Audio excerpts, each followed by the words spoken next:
큰 자는 어린 자를 섬기리라. 이런 제목으로 창세기 강해를 이어가도록 하겠습니다. 창세기 25장에는 세 족보가 기록되어 있습니다. 먼저는 아브라함이 그의 후처 그두라에게서 낳은 자식들과 손자들이고, 다음은 아브라함이 사라의 여종 하갈에게서 낳은 이스마엘의 12자식들과 그 후손에 대한 기록입니다. 그리고 마지막으로 아브라함의 아들 이삭과 리브가에게서 태어난 두 형제에 대한 기록이 그것인 것을 확인할 수 있습니다. 성경은 이러한 아브라함에게서 비롯된 족보들이 하나님의 언약과 각각 어떤 관계를 맺으며 전개되고 있는지를 분명하게 말씀하고 있습니다. 앞에서 열거된 두 족보는 아브라함의 씨이기는 하지만 그 후손들은 구속의 언약의 계보 속에서는 영원히 제외된 백성들이고, 마지막 이삭의 계보만이 하나님의 언약 안에서의 의미 있는 족보이고, 이삭의 두 형제 중에 야곱의 족보를 통해서 결국 구속사의 물줄기는 계속해서 이어지고 있다는 사실을 성경은 우리에게 보여주고 있습니다. 아브라함에서 비롯된 세 번째 족보를 기록하는 성경의 시작은 이렇게 기록되어 있습니다. 19절에서 20절. 그리고 이들은 아브라함의 아들 이삭의 후예이다. 아브라함은 이삭을 낳았다. 그리고 이삭은 밧단 아람의 아람 족속 부두엘의 딸이요 아람 족속 라반의 누인 리브가를 그의 아내로 취하였을 때 40세였다. 이렇게 적고 있습니다. 아브라함이 후처를 취하였으니 그 이름은 그두라라. 그두라를 통해서 낳은 자식에 대한 소개는 성경에 이렇게 시작합니다. 아브라함이 후처를 취하였으니. 또 사라의 여종 애굽인 하갈이 아브라함에게서 낳은 아들 이스마엘의 후예는 이러하고, 이스마엘의 후손에 대한 소개의 시작은 또 이렇게 기록이 되어 있습니다. 사라의 여종 애굽인 하갈이 아브라함에게서 낳은 아들. 자, 그런데 사라에게서 낳은 이삭은 아브라함의 아들 이삭의 후예는 이러하니라. 이렇게 기록되어 있는 것을 볼 수 있습니다. 그러니까 성경은 분명하게 이삭만이 하나님이 약속하신 언약의 적자, 아브라함의 언약의 혈통이라는 사실을 구별해서 기록하고 있는 것을 보여주죠. 여러 번 강조해서 말씀드린 바 있지만 구속사는, 성경의 위대한 기록은 오직 하나님의 백성들에게 그 초점을 맞추고 있다는 사실을 우리는 확인할 수 있습니다. 모든 시대마다 그 역사의 중심은 세상에서 일어나고 있는 크고 작은 사건들이 아니었습니다. 역사의 중심은 이 땅의 모든 하나님의 택하신 백성들이 하나님의 부르심으로 말미암아 하나님께로 나아와서 신자가 되고, 그들이 하나님을 경외하면서 각 시대 속에서 하나님의 자녀로 믿음을 지키면서 하나님의 영광을 위해서 살아가는 그 삶의 내용이었습니다. 그것이 역사의 중심이고 역사가 존립하는 궁극의 이유임을 성경은 분명히 강조하면서 우리에게 깨달음을 주고 있습니다. 그래서 세계사의 중심은 구속사이고, 구속사의 중심은 예수 그리스도를 통한 복음 전파이며, 그 복음 전파는 교회, 에클레시아, 교회라고 하는 신적인 구속의 기관에 의해서 전개되는 것이고, 교회를 통한 구속 운동의 핵심은 바로 케르그마, 하나님의 말씀의 선포인 이 설교를 통해서 하나님의 백성들이 하나님께로 돌아오는 구령의 역사가 나타나게 되는 것이라는 겁니다. 많은 일들이 인류의 역사 속에서 일어났다가 또 사라지고 잊혀져 가지만, 하나님의 관심은 이 세상의 역사에 있지 않고 오직 택자 구원의 완성의 시점을 향해서 오늘도 정확하게 진행되고 있는 그 구속사의 흐름에 있다는 사실을 우리는 분명히 기억해야 될 필요가 있습니다. 구속사의 장구한 흐름 속에서 우리가 받은 한 시대 속에서 신자는 어떤 모습으로, 어떤 시대적 사명을 가지고 세상에 저항하면서 하나님 앞에서 존재하느냐, 이 문제만이 우리들에게 있어서 가장 깊은 사유의 주제가 되어야 한다는 것을 우리는 기억해야 합니다. 이삭이 40세에 리브가와 결혼을 했고 리브가가 어떤 가문의 출생인지를 성경이 이어 기록하고 있습니다. 이삭은 그 아비 아브라함과 달리 오직 한 여인만을 자신의 아내로 삼았습니다. 성경은 이삭과 리브가의 삶에 대해서 다른 어떤 기록을 남겨놓고 있지 않습니다. 믿음의 1세대인 아브라함과 달리 이삭은 이미 아버지를 통해서 여호와 하나님 경외하는 도를 익히면서 자란 하나님의 사람으로 그의 인생에 이렇다 할 질곡이나 큰 시련이 성경 속에서는 발견되지 않고 있습니다. 다만 이삭에게도 그리고 리브가에게도 하나님의 뜻을 기다리면서 하나님을 향한 신뢰를 쌓는 인내의 시간만큼은 그들에게도 주어졌다는 사실을 성경은 우리에게 보여주고 있을 따름이죠. 다음 절을 보십시오. 그리고 이삭이 그의 아내를 위하여 여호와께 간구하였다. 왜냐하면 그녀가 잉태하지 못하였기 때문이다. 그때 여호와께서 그의 간구를 들으셨다. 그리하여 그의 아내가 리브가가 잉태하였다. 그리고 그 아이들이 그녀의 몸 안에서 서로 싸우고 있었다. 그래서 그녀가 말하였다. 만일 이와 같으면 내가 어찌하겠는가. 그래서 그녀는 나아가 여호와께 간구하였다. 이렇게 적고 있습니다. 모든 것에 부족함이 없었던 이삭과 리브가였습니다. 하지만 하나님의 뜻은 하나님의 언약의 자손들이 아무것도 부족함이 없이 그냥 이 세상을 살아가다가 하나님께로 돌아오는 것이 아니었기 때문에 40에 결혼을 한 이삭이 60이 되도록 무자한 상태에 두시고 리브가의 태의 문을 열지 않으셨다는 사실을 우리는 확인할 수 있습니다. 100세가 훨씬 넘는 수명을 살았어도 40에 결혼을 하고 60에 아이를 낳는 일은 인생에서 결코 이른 시기가 아닙니다. 하나님의 계획과 섭리와 뜻은 세상에서 보편적으로 생각하는 그 시기와는 분명히 다른 것입니다. 이삭 자신도 아브라함이 100세에 낳은 아들임을 볼 때 하나님의 사람들은 하나님의 정하신 때와 시기에 모든 하나님의 섭리와 계획이 이루어지는 것이 당연한 일이라는 것을 깨닫게 되는 것이죠.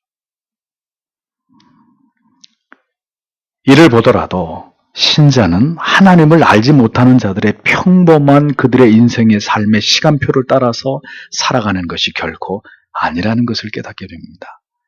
세상 사람들의 삶의 모습과 다른 그들의 인생의 어떤 시기와 다른 시간을 살아가는 자들이 바로 하나님의 사람들의 인생이라는 것을 알 수 있는 것이죠.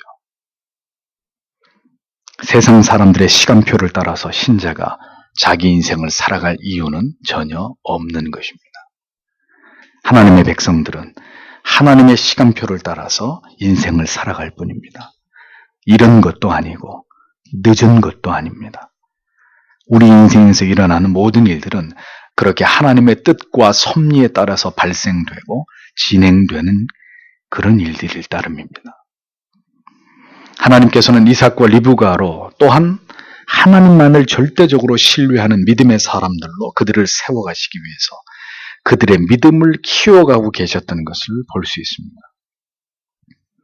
우리는 평탄하고 평안하고 행복한 삶만이 우리의 삶의 목적이지만 하나님께서는 우리가 하나님만을 온전히 신뢰하는 절대적인 믿음의 사람으로 굳게 서게 하는 것이 목적이신 분이십니다.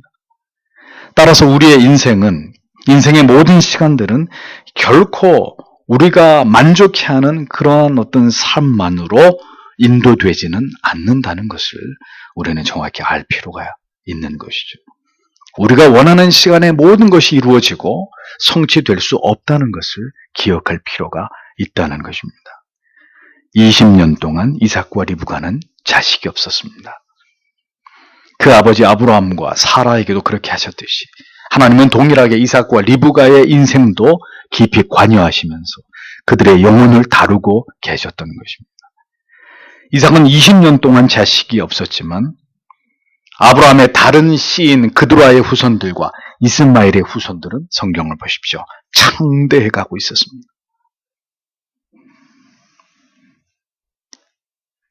이러한 성경의 말씀을 보면 모든 것이 잘 풀리고 막힘이 없고 점점 더 부강해지는 것이 축복이 아니라는 것을 알 수 있습니다. 하나님의 사람들에게 기다림과 인내는 숙명과도 같은 것입니다.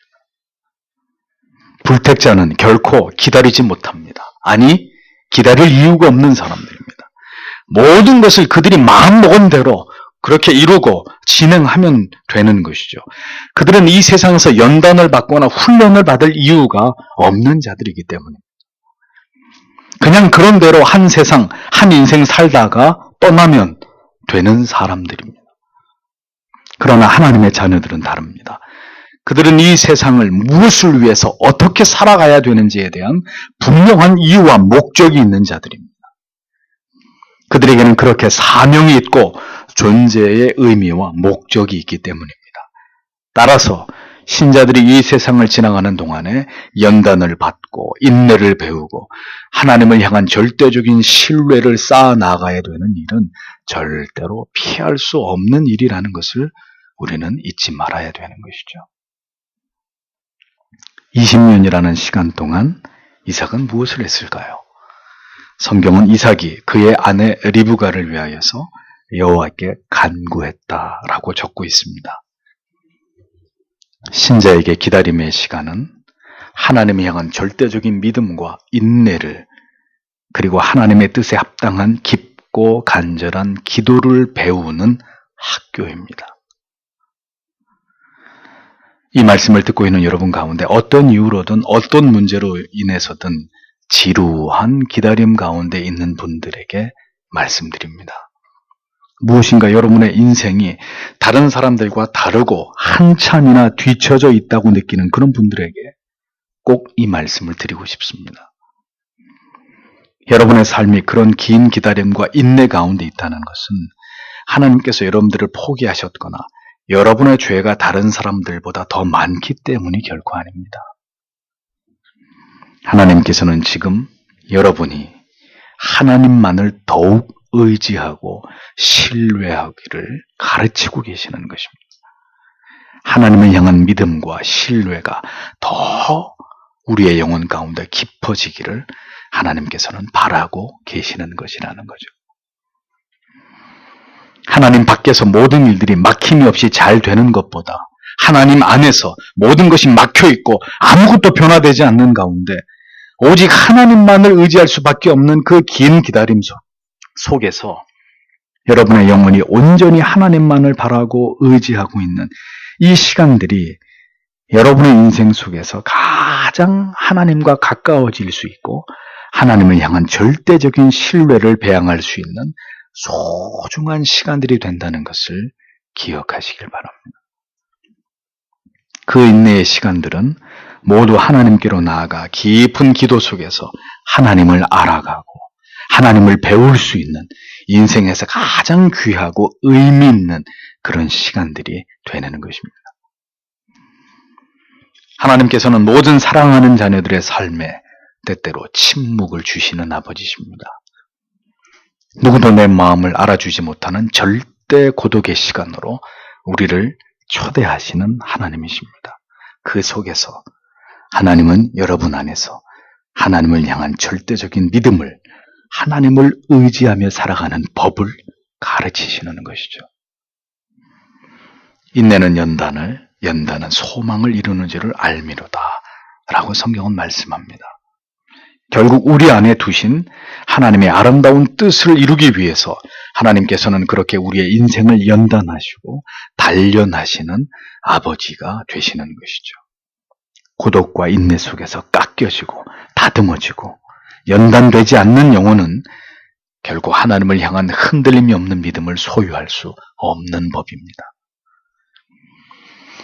모든 것에 부족함이 없었던 이삭이었지만 하나님께서는 자식이 없는 아픔 속에서 그의 아내와 함께 하나님만을 전심으로 바라보도록 섭리하셨다는 사실을 성경은 적고 있습니다. 그것이 아브라함도 이삭도 하나님의 언약의 자손으로 세워지기 위해서 반드시 지나가야 되는 관문이라는 것을 성경은 우리에게 정확하게 가르쳐주고 있는 것입니다. 믿음의 가정에서 태어나고 아무런 시련이나 고난 없이, 그래서 신앙의 어떤 괄목할 성장도 없이 그저 그렇게 조용히 인생을 살아가고 있는 자녀들에게 말씀드립니다. 여러분에게 반드시 오랜 인내와 긴 기다림의 시간을 간절한 기도로 지나가야 되는 시기가 반드시 찾아올 것이라는 것을 기억해 놓으십시오. 그토록 기도하지 않는다면 반드시 뜨거운 눈물의 기도를 토해내게 만드시고, 믿음이 멈추어 있다면 그 믿음이 자랄 수 있는 고통의 시간을 여러분의 인생 가운데서 하나님은 반드시 만들어 가실 것입니다. 신앙이 자랄 수 있었던 수많은 하나님이 주신 은혜의 기회들을 모두 다 잃어버렸다면 이제 그렇게 흘려보낸 시간보다 훨씬 더 오랜 시간 동안 인내하고 기도하지 않으면 안 되는 시간을 하나님은 반드시 그대의 인생 가운데 허락하실 것입니다. 이삭의 오랜 기도를 하나님께서는 들으셨습니다. 그리고 마침내 리브가의 태를 여셨습니다. 리브가는 쌍둥이를 태중에 갖게 되었는데 문제는 그것이 다가 아니었습니다. 이번에는 하나님께서 주신 두 생명이 복중에서 서로 심각하게 다투는 것을 리브가가 느끼게 되었고, 그녀의 괴로움이 얼마나 컸든지 그녀는 내가 어찌할꼬 하면서 육체적, 정신적, 영적으로 그녀가 크게 고뇌하고 있었다는 것을 성경은 보여줍니다. 리브가는 이내 여호와 앞으로 나아가서 기도하면서 이러한 고통스러운 일들이 일어나는 까닭을 하나님께 묻고 있었습니다. 기도로 잉태를 기다리던 리브가였기 때문에 복중에 일어나는 일에 대해서도 그녀는 하나님께 나아가서 묻고 있었습니다. 언제나 신자의 삶은 기도의 연속이고 모든 순간이 하나님을 의지해야 되는 순간이라는 것을 우리는 깨닫게 됩니다. 인생에서 한 곱이 한 곱이 넘을 때마다 불택자와는 달리 하나님의 자녀들에게는 그냥 저절로 어떤 일이 쉽게 되는 법이 없습니다. 매 순간 간절히 기도하고 하나님을 찾아야 되고 하나님을 의지할 수밖에 없는 것이 신자의 삶입니다. 이 세상에서의 신자의 삶은 결코 쉽고 편안한 삶과는 거리가 멉니다. 아기를 갖는 것이 전부가 아니라 무사히 아기가 태어나야 돼요. 태어나면 그것으로 전부가 아니라 이제 잘 건강하게 성장해 가야 돼요. 때가 되면 이제 학교에 들어가서 공부를 시작해야 되고, 학교에 들어가면 끝나는 것이 아니죠. 악한 친구를 사귀지 말고 열심히 공부에 정진해야 됩니다. 마침내 대학을 지나가게 되면 그것으로 끝이 아닙니다. 또다시 사회인이 되기 위해서 더욱 지성과 신앙의 성숙을 위해서 노력하면서 세상과 이성의 유혹을 잘 다스려야 합니다.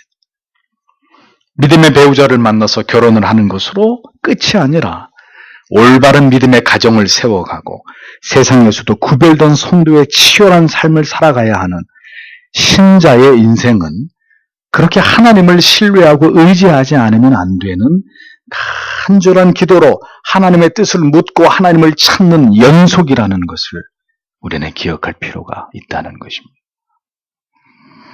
복중에서 두 생명이 다투고 있었다는 것은 이제 앞으로 태어날 두 생명의 미래를 암시하는 말씀입니다. 성경은 가인과 아벨부터 대치구도로 택자와 불택자를 계속해서 구별해서 기록해 놓고 있습니다.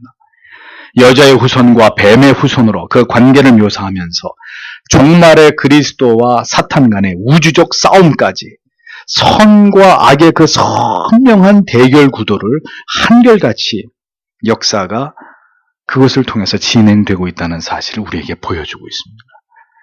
이것이 구속사의 현장에서 벌어지는 그리스도의 궁극의 재림의 날까지 절대로 끊이지 않을 치열한 영적인 싸움과 대결이라는 것을 성경은 우리에게 말씀하고 있는 것이죠. 리브가의 간구에 하나님께서 이렇게 응답하셨습니다.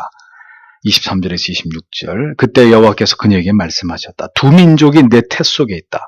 그리고 두 민족이 너의 태중으로부터 나누어질 것이다. 그리고 하나는 다른 것보다 강할 것이다. 또 큰 자는 작은 자를 섬길 것이다. 그리고 해산할 날이 찼다. 그리고 보라, 쌍둥이가 그녀의 태에 있었다. 그리고 그가 나왔다. 첫째는 그의 온몸이 붉고 털이 많은 겉옷 같았다. 그래서 그의 이름을 에서라 불렀다. 그리고 후에 그의 동생이 나왔다. 그때 그의 손이 에서의 뒷발꿈치를 잡고 있었다. 그래서 그가 그의 이름을 야곱이라고 불렀다. 그때 이삭이 그들을 낳았을 때 60세였다. 이렇게 기록하고 있습니다.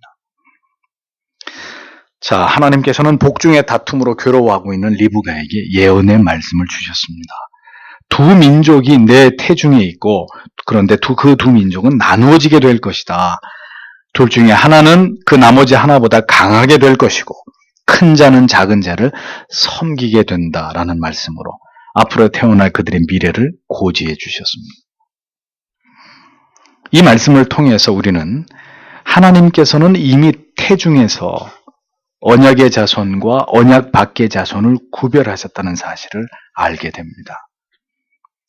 택하심과 버려두심은 이렇게 각자가 가진 어떤 자질이나 성품, 어떤 조건으로 말미암은 것이 아니라 오직 하나님의 절대적인 주권과 섭리의 결과라는 사실을 성경은 이렇게 분명하게 말씀하고 있는 것이죠.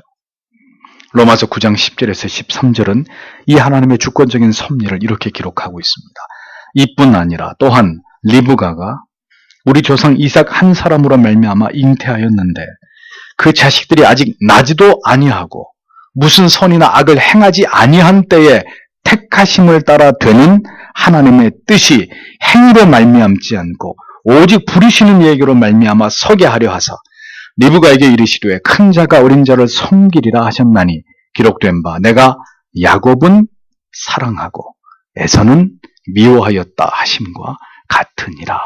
이렇게 기록되어 있습니다.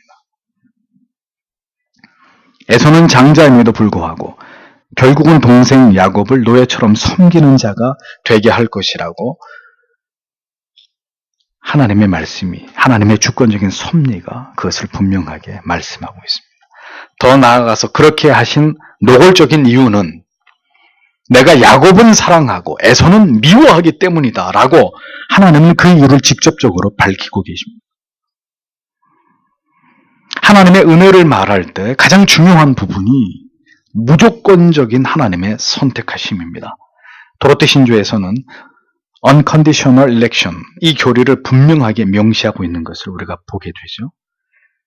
인간이 왜 그렇게 하셨는지를 감히 물을 수 없는 하나님의 주권적인 선택은 이렇게 인간의 어떤 행위나 조건에 의한 것이 아니라는 것을 분명하게 설명하고 있습니다. 방금 인용한 로마서의 말씀 속에서도 하나님의 선택의 시점은 아직 나지 아니하고 무슨 선이나 악을 행하지 아니한 때에 택하셨다고 분명히 명시하고 있습니다. 오직 우리가 알 수 없는 하나님의 뜻과 계획과 경륜에 따라서 택자와 불택자가 나뉘어진 것이라고 성경은 분명하게 말씀하고 있을 따름입니다. 그러하기에 우리가 우리의 구원을 불가항력적인 하나님의 은혜, irresistible grace, 도로테 신조의 여러 가지 교리 중에 또 이 불가항력적인 은혜를 가지고 그것을 설명하고 있는 것을 우리가 공부하지 않았습니까? 하나님께서는 장자인 에서가 아닌 야곱을 메시아의 계보를 이어갈 자로 정하셨습니다. 마찬가지로 하나님께서는 장자인 에서를 메시아의 계보를 이어가지 못하고 하나님의 언약의 복을 상속할 수 없는 자로 정하시는 것입니다. 이것이 예정의 교리이죠. 성경이 이러한 말씀을 우리에게 증거하고 있는 것은 우리에게 하나님의 주권을 인정하고 그 하나님의 섭리와 뜻에 복종하기를 원하기 때문입니다.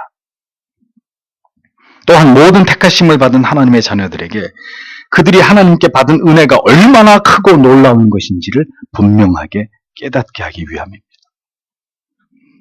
저항할 수 없는 이 하나님의 은혜와 섭리에 저항하는 자는 결국 하나님의 사람이 될 수 없는 것이죠.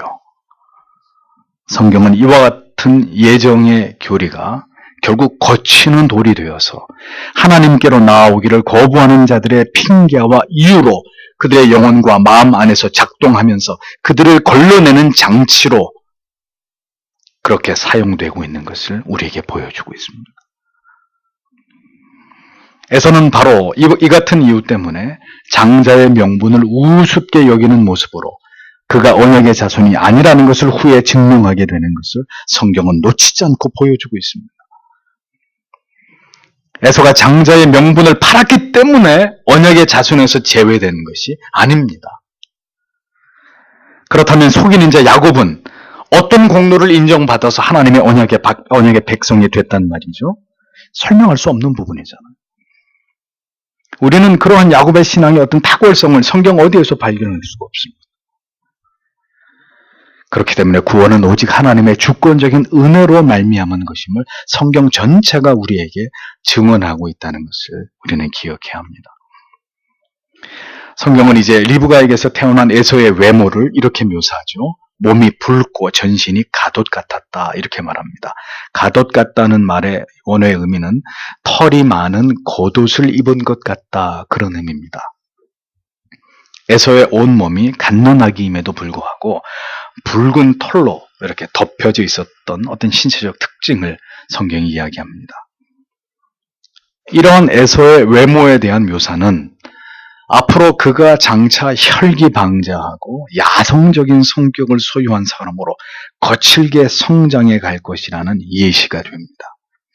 에서는 그의 외모처럼 붉다라는 뜻의 에돔 족속의 조상이 되죠. 성경을 잘 보면 언약 밖의 자손들은 성경이 묘사할 때 그들의 공통점은 모두 호전적이고 또 강하고 세상에서 아주 뛰어난 재능과 능력을 가진 자들로 기록하고 있다는 것입니다. 창세기 4장에 나오는 가인의 후예들을 보십시오.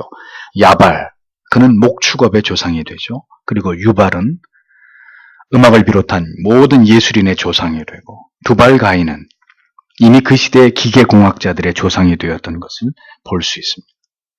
그들과의 자손들도 모두 무역과 상업, 목축업을 발전시킨 자들이 되었고 이스마엘의 12 아들도 고대 근동의 강력한 패권 국가를 건설한 장본인들이 되지 않습니까? 하나님을 의지할 이유가 없는 자들, 그들은 그렇게 하나님께서 지으셨습니다. 그들은 이 세상을 화려하고 아름답고 편리하게 발전시키는 사명을 가진 자들이었습니다. 하나님을 의지하지 않고 자기들의 힘과 지식과 능력과 재능에 의존해서 얼마든지 살아갈 수 있을 만큼 그렇게 세상의 지식으로 무장해서 강하고 완고하고 도도하고 교만하게 살아가도록 하나님은 그들을 그렇게 창조하셨다는 것입니다. 그러나 하나님의 백성들은 성경에 종종 그들을 양으로 비유하고 있습니다.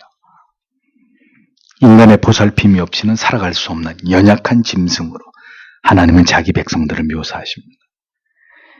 이스라엘은 근동지역의 국가 가운데 가장 약하고 못살고 문명과 문화도 가장 뒤떨어진 그런 나라였습니다. 그런데 하나님께서 택하신 나라는 바로 그 가난한 이스라엘이었습니다. 주님이 태어나신 곳은 그 이스라엘 가운데서도 전혀 존재감이 없는 저 촌구석의 베들레헴이었습니다. 그리고 주님의 외모 그 자체가 흠모할 만한 것이 아무것도 없는 초라한 모습으로 그분은 이 세상에 오셨습니다. 여러분, 그 이유가 무엇 때문인지 진지하게 생각해 보신 적이 있습니까? 왜 하나님의 자손들은 세상에서 이렇게 유약하고 가난하고 주목받지 못하는 나라와 민족과 개인으로 등장하는 것일까요? 왜 하나님은 하나님의 자녀들로 하여금 이 세상에서 강자가 될 수 없도록 그렇게 지으신 것일까요? 그 이유는 하나님의 자녀들은 이 세상을 지나가는 동안 오직 하나님만을 의지하여서 살아가는, 하나님이 붙들어 주시지 않으면 안 되고 하나님을 의지하지 않으면 살아갈 수 없는 약자로, 그렇게 하나님의 백성들이 하나님에 대해서 절대 의존적 존재로 살아가는 것을 하나님이 원하셨고 그것을 기뻐하셨기 때문입니다. 절대 의존적인 존재로 살아가야 될 사람들이 의존할 필요가 없을 만큼 막강해지고 부유해지고 넉넉해지면 어떤 일이 벌어질까요? 결국 하나님을 떠나고 결국 하나님을 모르는 사람들처럼 교만하고 강팍하고 패역한 자들이 되어질 수밖에 없다는 것을 성경의 이스라엘의 역사는 고스란히 우리에게 그것을 교훈하고 있지 않습니까? 이스라엘이 바벨론처럼 강해지려고 할 때 그들은 하나님을 버렸습니다. 가나안에서 조금 더 편안한 삶을 살고자 했을 때 이스라엘은 하나님을 버리고 우상을 숭배하는 참남한 죄를 저지르게 됩니다. 왜 성도가 강해지려고 합니까? 왜 이 세상에서 화려한 스펙을 쌓으려고 합니까? 왜 더 높이 올라가고 더 많은 것을 가지려고 하고 더 많은 사람들에게 주목을 받는 일에 몰입하려고 합니까? 왜 현실에 만족하고 감사하고 고요히 하나님을 섬기면서 하나님께서 공급하심으로 만족하고 감사하는 삶을 살아가지 못하는 것일까요? 이유는 단 하나입니다.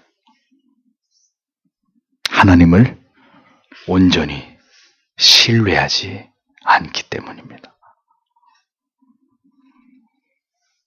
하나님께서 주신 특별한 사명이 있어서 요셉처럼, 다윗처럼, 솔로몬처럼, 다니엘처럼, 에스더처럼 높여주시는 자도 분명히 있을 수 있습니다.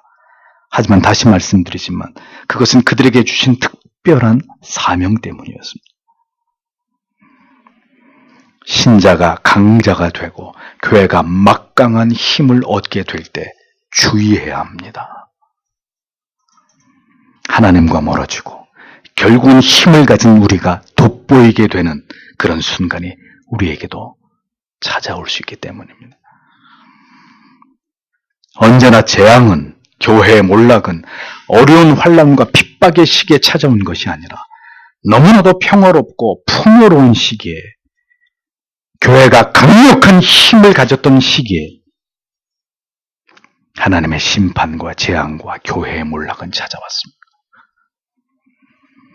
한국 교회에 재앙이 임박했다고 감히 말할 수 있는 이유는 바로 이 때문이라는 것을 우리는 깊이 자각할 필요가 있는 것입니다. 야곱은 발꿈치를 잡고 나온 자였습니다. 붙잡다로 번역된 단어의 원어의 의미는 속이다, 남의 뒤를 치다 이런 뜻입니다. 야곱이 앞으로 형 에서의 뒤통수를 치는 일을 감행하게 될 것이고 야곱의 인생은 여러 면에서 다른 사람들을 치는, 다른 사람들을 속이는 삶을 살아가게 될 것을 예고하고 있는 그들의 이름의 의미들입니다. 에서도 야곱도 그 이름을 묘사하고 있는 말씀으로 미루어 보았을 때는 그들의 인생에서 결코 아름다운 모습을 찾아보기 어려울 것이라는 것을 짐작할 수 있습니다. 우리는 이러한 말씀 속에서 다시 한번 하나님의 택하심은 결코 우리의 조건이나 우리가 가진 선한 성품과 무관하다는 것을 발견하게 됩니다. 하나님의 사람도 속이고 자기의 이익을 위해서 다른 사람들을 치고 이용하는 악을 범할 수 있다는 거예요. 그러니까 그렇게 살아도 괜찮다는 의미가 아니라 택자라 할지라도 그 안에 존재하는 타락한 죄성으로부터는 자유로울 수 없는 존재들이다. 그것을 의미하는 것입니다. 그럼에도 불구하고 중요한 사실은 하나님의 택하심과 부르심이 바로 이러한 인간의 악한 모습과 무관하다는 진리를 성경이 우리에게 말씀하고 있다는 것입니다. 그러하기에 아브라함이 하나님께 부름을 입은 것이고 속이는 자 야곱도 결국 이스라엘이 되어서 이스라엘의 실제적인 조상이 되는 영광을 얻게 되는 것을 성경이 우리에게 보여주고 있는 것이죠.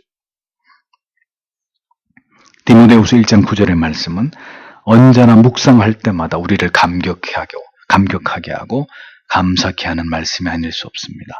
하나님이 우리를 구원하사 거룩하신 부르심으로 부르심은 우리의 행위대로 하심이 아니요 오직 자기 뜻과 영원한 때부터 그리스도 예수 안에서 우리에게 주신 은혜대로 하심이라. 우리에게 베푸신 하나님의 이 놀라운 은혜를 찬양하지 않을 수 없습니다. 아브라함과 리브가 사이에서 태어난 에서와 야곱을 통해서 우리가 생각해 보아야 될 또 하나의 중요한 사실은 에서도 야곱도 모두 아브라함의 손자이고 그리고 이삭의 아들들이라는 점입니다. 여러분 기억하십시오. 에서는 이스마엘이나 그들과 같은 첩의 자식이 아니었습니다. 하나님을 경외하는 믿음의 부모 밑에서 장자로 태어난 인물이 에서였습니다. 그런데도 그의 인생은 이제 하나님의 언약 밖에서 살아가야 되는 인생으로 전락하고 말게 됩니다. 성경은 에서를 어떻게 정의하고 있는지 보십시오. 히브리서 12장 15절에서 17절에 너희는 돌아보아 하나님의 은혜에 이르지 못하는 자가 있는가 두려워하고 또 쓴뿌리가 나서 괴롭게 하고 많은 사람이 이로 말미암아 더러움을 입을까 두려워하고 음행하는 자와 혹 한 그릇 식물을 위하여 장자의 명분을 판 에서와 같이 망령된 자가 있을까 두려워하라 라고 기록하고 있습니다. 성경은 에서를 하나님의 은혜에 이르지 못한 자, 음행한 자와 동일한 자로 결국 망령된 자로 간주하고 있는 것을 확인할 수 있습니다. 택자의 계보를 잇는 언약의 자손 가정에서도 이러한 인물이 나올 수 있다는 것에서 우리는 무거운 우리의 마음에 깊은 경각심을 가질 필요가 있다는 것입니다. 믿음의 가정에서도 언약 밖의 자손이 태어날 수 있는 가능성을 우리는 에서를 통해서 보게 되는 것입니다. 부디 하나님께서 우리와 그리고 우리의 자녀들에게 은혜를 베풀어 주시기를 기도하지 않을 수 없는 이유가 여기에 있는 것입니다. 하나님께서 택하여서 평생의 삶을 그 은혜 가운데 이끌어 가시는 하나님의 자녀로 삼아 주시기를 우리는 우리 자신과 우리의 자녀들의 영혼을 위해서 기도해야 할 것입니다. 언약 안의 백성이라면 야곱처럼 흠이 많은 자라 할지라도 그를 끝까지 붙들어 가시고 세워 가시겠지만 만약 언약 밖의 백성이라면 결국 무지하고 어리석으며 망령된 에서의 길을 걸어갈 수밖에 없는 것이 하나님의 섭리와 주권 속에서 일어날 수 있는 일들이라는 것을 우리는 기억해야 되는 것입니다. 여전히 선택과 유교의 교리는 많은 사람들에 의해서 심지어 예수를 믿는 사람들에게까지 오해를 받고 외면을 당하고 있습니다. 사람들은 이러한 교리에 대해서 분노하고 배척합니다. 사랑의 하나님은 그러시면 안 된다고 이야기합니다. 다음 주에 우리는 이 말씀을 깊이 살펴보겠지만 장자의 명분을 팔았기 때문에 에서가 버림을 받은 것이 아니라는 것을 우리는 올바르게 판단할 필요가 있습니다. 하나님의 선택에서 제외된 자에게 에서는 그러한 가벼운 결정과 행동을 하게 된 것이고 그와 같은 행동으로 인해서 그가 결국 하나님의 언약에서 제외된 사람이라는 것을 스스로 증명하게 된 것일 뿐입니다. 우리는 결코 우리 안에 우리 자신을 구원으로 인도할 그 어떤 것도 존재하지 않는다는 것을 잊지 말아야 합니다. 에베소서 2장 8절은 말씀하시기를 오늘 강독해드린 말씀이죠. 너희는 그 은혜에 의하여 믿음으로 말미암아 구원을 받았으니 이는 너희에게서 난 것이 아니요 하나님의 선물이라. 행위에서 난 것이 아니니 이는 누구든지 자랑하지 못하게 함이라. 성경은 분명하게 말씀하고 있습니다. 우리를 구원으로 부르심은 전적인 하나님의 은혜입니다. 우리 안에는 아무것도 존재하지 않았습니다. 오로지 우리의 원죄 그리고 하나님을 대적하며 살아가던 우리의 패역한 죄악만이 우리를 가득 채우고 있었을 따름입니다. 그런데 하나님이 그러한 우리에게 믿음을 심어주셨고 그리고 진리가 무엇인지를 참된 구원이 무엇인지를 바른 믿음이 무엇인지를 깨닫도록 오늘까지 우리의 삶과 우리의 신앙을 지도하시고 인도해 주셨습니다. 언제나 제 마음속에 참으로 감사하지 않을 수 없는 한 가지의 제목은 이 부족한 사람을 하나님의 말씀을 전할 수 있는 설교조로 삼아주셨다는 점과 더 나아가서 올바른 신학과 신앙을 발견하고 깨달아서 믿음의 좁은 길을 가게 하셨다는 것입니다. 개혁파 정통주의의 신학의 길로 인도해 주시고 청교도들의 신앙의 정수를 배우고 그것을 여러분에게 가르칠 수 있는 개혁주의 목사로 하나님이 나를 불러주셨다는 것. 진리를 깨달으면 깨달을수록 감사하고 감격하지 않을 수 없는 그러한 제목입니다. 다만 그럼에도 언제나 제 마음을 무겁게 짓누르는 두려움은 이러한 진리를 알지 못하여서 무지한 삶을 살아가는 사람과 이러한 탁월한 교리와 올바른 신학을 알고도 올바른 목회를 감당하지 못하고 주께서 기뻐하시는 교회를 세워가지 못할 때 하나님 앞에서 받게 될 책망입니다. 누가복음 12장 47절 48절은 우리가 절대로 잊지 말아야 될 두려운 말씀이 기록되어 있습니다. 주인의 뜻을 알고도 예비치 아니하고 그 뜻대로 행치 아니한 종은 많이 맞을 것이요 알지 못하고 맞을 일을 향한 종은 적게 맞으리라. 무릇 많이 받은 자에게는 많이 찾을 것이요 많이 맡은 자에게는 많이 달라 할 것이니라. 사랑하는 성도 여러분, 모든 것이 하나님의 은혜임을 고백하기를 원합니다. 우리를 무지의 어둠에서 그 가운데서 영원한 지옥의 형벌에서 건져내어서 구원과 영생의 소망으로 충만한 믿음의 길을 걷게 하신 하나님께서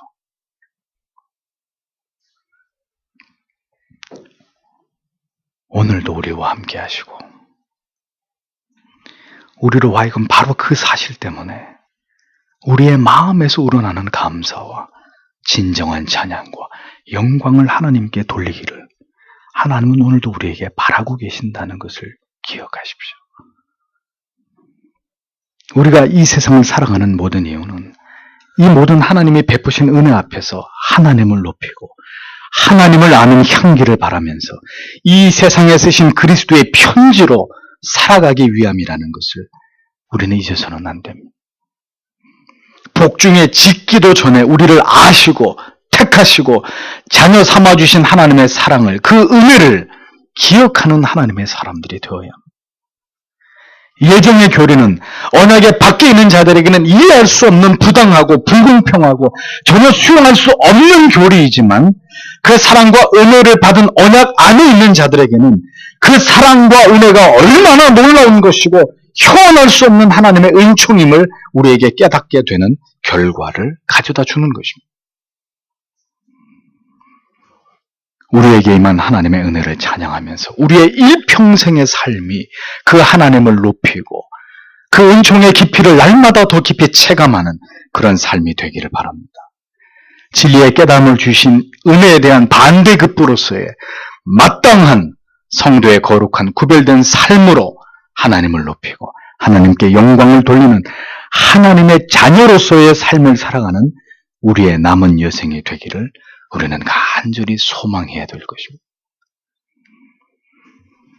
세상에는 그렇게 하나님의 형언하기 어려운 은혜와 사랑을 받은 하나님의 자녀들이 있고 그 사랑이, 그 은혜가 무엇인지 도무지 알지 못하는, 그것을 깨닫지 못하는 영원한 멸망의 지옥의 형벌을 향해 달려가고 있는 마귀의 자식들이 존재하고 있는 것입니다. 신앙은 그 모든 일들이 다 하나님의 주권과 섭리임을 아는 것이고 그것을 인정하고 믿는 것이고 우리를 하나님의 자녀로 불러주신 것에 대한 감격과 감사로 평생을 살아가는 것, 그것이 신자의 삶입니다. 이 진리가 더욱 깊이 우리 영혼 가운데 새겨지기를 소망합니다. 기도하겠습니다.